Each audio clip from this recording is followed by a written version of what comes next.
What's going on, people? Broncos country, Maha salute. How you guys doing, man? It's the day after week 1 of the Broncos preseason game. A lot to break down, a lot of things to be super excited about, and we'll get right to it. Guys, if it's your first time, I appreciate you guys tuning in. My name is Mark. I'm a local here in Denver, huge Broncos, Nuggets, Avalanche fan, and if you're a fan of any one of those three teams, smash that subscribe button, watch some of my other videos, and interact with me in the comments, man. I want to make this a community. I want to bring some of you guys onto my show like I have in the past. So that is always the goal of this channel. Much appreciated. And we got some great fantasy football content that I'm brewing, that I'm cooking up before you guys start your drafts. By the way, in fantasy, if you're drafting right now, it's too early, guys. It's too early. It's mock draft season. Relax on the drafts. Do not do your drafts until 1 to 4 days before the first Thursday night game of the season. Anyways, we're sidetracking. Guys, the Broncos yesterday beat the Indianapolis Colts in Indy with a score of 34-30, right? Obviously, the score, the win at the end of the day, not that important. Some people will blow it out and say, well, it's good for the culture. It's not a bad thing, but it's not that big of a deal when you look at it. But the big storyline of the day, obviously, was Bo Nix, the way that Bo Nix played, the way that he showed that he should just name him the starter. Please, just let's get it over with. I don't think they're going to. I think they're obviously going to let it ride for another week. But it's time. It's time because unless there was a significant difference between Stidham and Nix, which I never expected for there to be, there's no reason why you should roll out with Stidham. And one thing that got me thinking about yesterday, and my bad, a little bit about the last couple of day videos. I've been jet lagged like crazy for my trip. So hopefully I'll be a little bit more tuned in with you guys. But one thing that I noticed and I thought about yesterday after the game was just imagine how boring, not just yesterday's preseason game, but really the entire season this year would be if we were talking about Jarrett Stidham or Zach Wilson being the starting quarterbacks for the team. It's like you wouldn't be able to spin it to be like, oh, well, maybe this guy can really pop off and have a career resurgence. The only way that you would really think about it is, oh, well, it's a truly rebuild year. And the fact that Bo Nix is on this team and Bo Nix looks good, it doesn't change the fact that it's a rebuild year. But my God, does it make you a lot more optimistic, not just about the season, but about the way that the season is the way that the future years after this year will be looking. Now, when you look at the way Bo Nix played, it's not always about the stats, right? He finished 15 of 21, 125 yards. He had a touchdown. He had an absolute dime that he threw to Josh Reynolds that was dropped. Frustrating to see because I was really high on Josh Reynolds, and I still am. But that would have been amazing because if that completion happens, he's having a monster game, over 160 yards and very limited action, 2 touchdowns. And his rating of 102.3 would have been even higher than that. So when you look at it overall, guys, there was a lot of positives. But the thing about it is it's more about the eye test than it is about the stats. You look at how he looked. He looked poised. He looked athletic. His arm looked strong. He was accurate. He was reading, manipulating safeties with his eyes. Especially go back and look, guys, if you haven't already. Go back and look at that play, that throw that he had with Stidham. Not with Stidham. There you go. Jet lag kicking back in. The throw that he had Josh Reynolds in the right corner of the end zone. He looks off the safety. He comes back. He throws a dime. It was beautiful. It's little things like that you don't really expect a rookie quarterback to show, and he's showing those. And Cecil Lammey had a really great breakdown yesterday, about an hour-long video. He had an amazing breakdown about all the different scouting terms and why it's really important.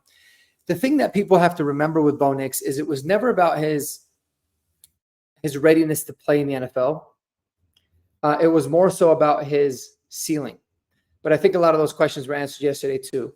He showed that he was athletic. He can buy time with his legs outside of the pocket while things break down. He can improvise and make throws. And he's super confident doing it. And he's got a very, very, very good arm. Does he have an elite arm? No. But does he have an average arm? I would say it's above average even. So a lot of good things to love. But more importantly, you want to see him stack another performance. You want to see him stack good practices against the Packers this week. And you want to see him have another good performance. But I'm ready to ride, guys. I'm ready to ride. Bo Nix, he looks like he's got some potential to look really special. So I'm really pumped up for this season. Now, a couple of takeaways. We'll talk about some winners from the game. Obviously, winner number one is Bo Nix, no doubt about it. I think another positional group or a tandem of people that were winners that you can make the argument for was Damari Mathis and Riley Moss to an extent. It was more Damari Mathis because the guy showed that dog in him that I saw a lot during his rookie season a couple years back. He kind of baited the quarterback. I think it was Anthony Richardson. He kind of baited him in on one of these plays to throw it, undercuts the route.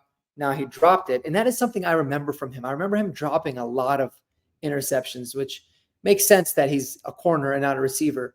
But fix your hands, Damari. Come on, bro. What's going on there? But it was a beautiful route. The guy's, super athletic. He's aggressive. I think sometimes that aggressiveness can get him into trouble, which is why he got in the doghouse last year. But it seems like he's got a really clean slate. And to be completely honest, based off of what I've seen from Damari in the past and kind of scouting him after we drafted him a couple years back, and then with Riley Moss really just not getting on the field much, I just feel like Damari Mathis is a better corner. I think he's going to have a better chance of starting. And I think Riley Moss is probably going to end up being a depth guy, somebody that can fill in. But that's just me. That's just my hunch. Nothing really more than that. But I just feel like Damari Mathis really fits that role, and he can bounce back. But I want to see a little bit more Riley Moss. I did like to see his bounce back yesterday because he did get beat on a play to the sidelines. I can't remember who it was that caught the ball. Oh, it was Adonai Mitchell, the rookie. And then a couple plays later, he came back in and had a really great PBU. So we'll see. Another winner from this game, even though his stats didn't blow up, and he didn't have like a huge game, just 2 catches, 17 yards, and a touchdown. But it was Marvin Mims, because Marvin Mims, based off some reports I've been hearing and some things that you hear in the local media, he's had a really frustrating camp. He hasn't really looked good. And what I mean by frustrating is that like he's, I guess, gotten into back and forth, disputes with some of the coaches. He's just been getting frustrated. And so to see him get a touchdown, get a 16-yard catch, kind of look the part a little bit more as a receiver was good. Now, there's obviously a whole lot more he's got to do on the offensive side of the ball, but he's got all the juice. He's got all the talent. And he's somebody that I've said all offseason, and I'll continue to harp on it.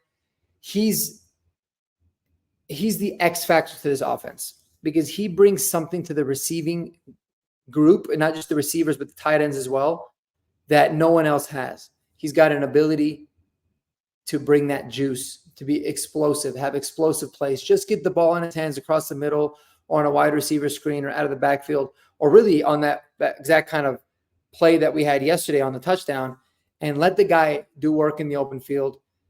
I don't want to see the Broncos coaching staff focusing so much about he's got to develop as a route runner.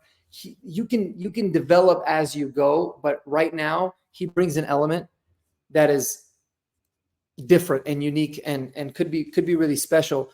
But you've just got to call an offense around his skill set. I kind of compare it to like the way that the Niners use Debo. Use some of those to with Marvin Mims. Now, obviously, Debo's a thicker built guy. He's built more like a running back. Marvin Mims is not.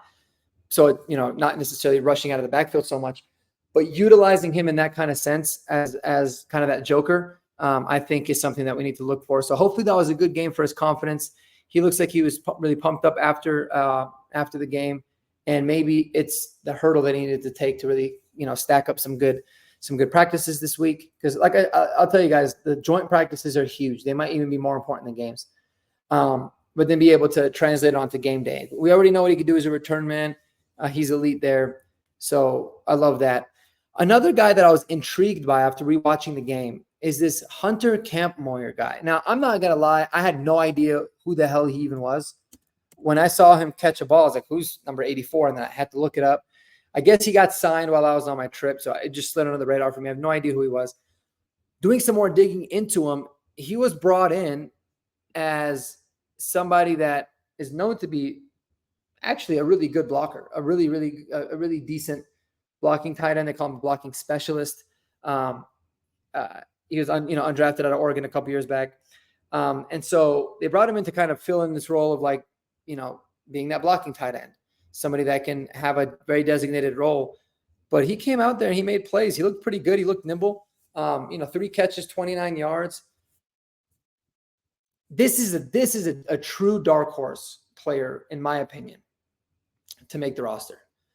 And for a couple of reasons. A, because our tight end room, with the injuries and everything, is a weak room. But, Sean Payton, throughout the history of his coaching and all of his teams, he's always had a blocking tight end, right? Always. He had one last year that he brought in from his time with New Orleans. He's always had a guy that he's not going to light up the stat sheets, he's not going to get a lot of catches, but he's going to, be able to make the team as a blocker. I think this year they were really depending on Adam Troutman being that guy, and allowing for Kroll and Dulcich, if healthy, to be the pass catchers. But, keep an eye out for this guy, because if Hunter Kempmoore can show that he's a good, a good enough blocker, and he's got a little bit of juice and a little bit more upside on the receiving end than Troutman does, you never know. You never know. So I think he's somebody that can definitely, is definitely a little bit of a dark horse there. No doubt about it. Another winner that I think was Blake Watson, man. Blake Watson, he had a fumble. It was ugly. But that guy, I talked about him. I loved him. I wanted the Broncos to draft him. Was super thrilled when I found out that they signed him as an undrafted free agent, because this guy has got all the traits that Sean Payton wants in a running back. Now, let me tell you guys this, and this is kind of a concern of mine in a way. I think we have a lot of really, really talented running backs on this team. And I'll even put Samaje Perine there as well, because even though, especially after yesterday and even before that, I didn't think he was going to make this team because a lot of these young guys, but he's a good player, man. Samaje Perine is a solid back. He was probably our best back last year, to be honest, overall. But of all these backs that we have, and there's a lot to choose from, I don't know if Sean Payton is really in love with any of them. I think he's just trying to patch up guys, and that's not what he wants to do. That's never how his offense has been run. Mark Ingram days, Pierre Thomas days, he's always had guys that were 3-down backs and would have a backup that could come in and relieve them.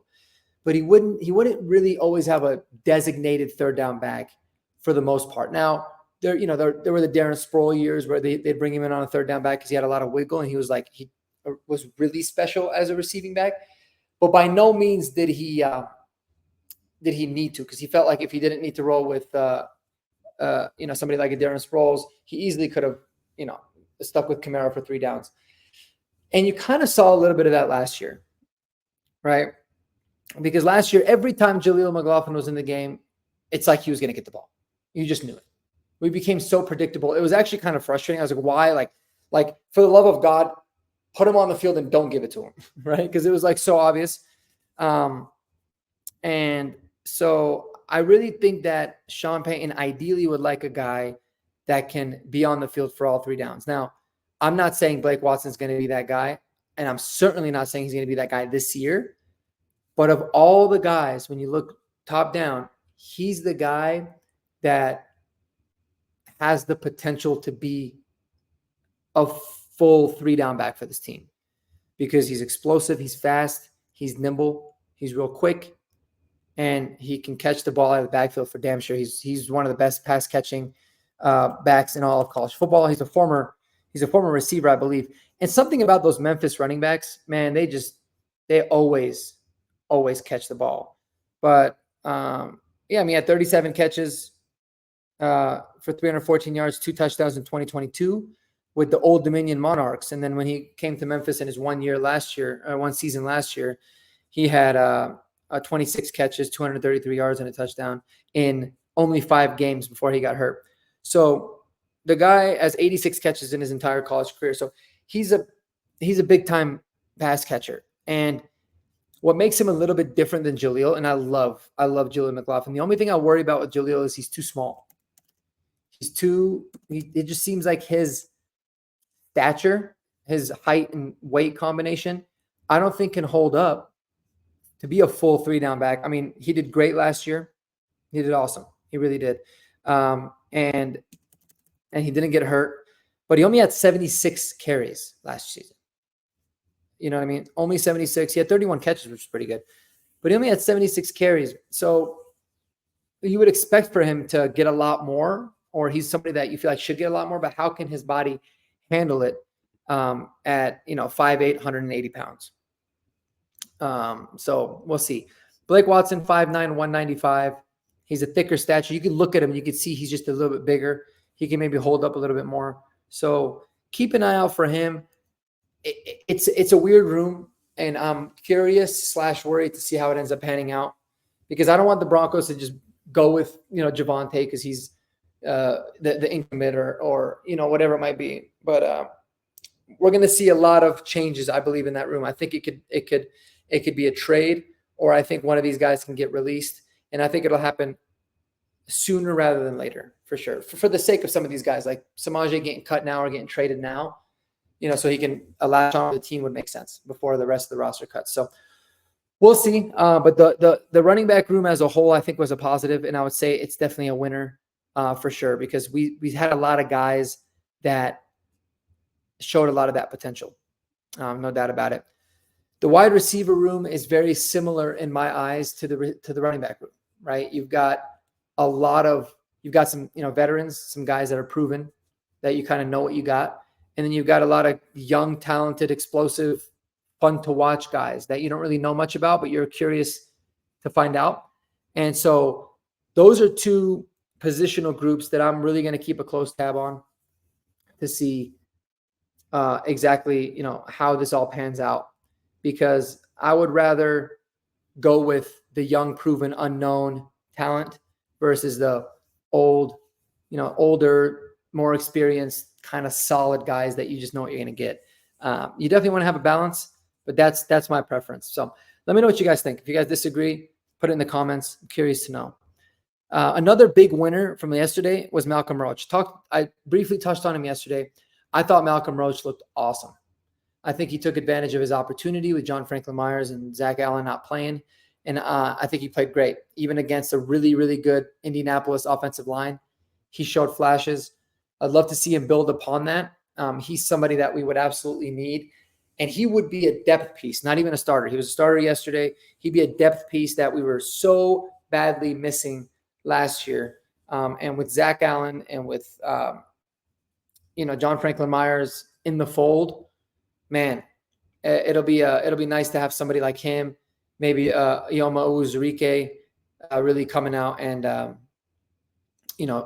filling in for those roles, or filling in during injury if needed. So kudos to Malcolm Roach, man. That looks like it could be a really good signing. Really pumped up about him for sure. And a special shout out to DeAndre Tillman, late guy that we signed. I had a whole video on him. He was a beast in the XFL for 3 years in a row, and he didn't come in until late in the game. So I know he's playing up against, some quote unquote scrubs. Me calling somebody a scrub in football is pretty funny. So you know what I mean? Compared going up against guys that, might not make the roster or even playing in the league much longer. But he can't control who he's playing against, but he can control what he does. And he had a huge sack fumble. He looked good, man. So he's somebody that I would like to see mixed into the rotation a little bit more. I think he's going to be the guy that plays a shitload in the third preseason game. A lot.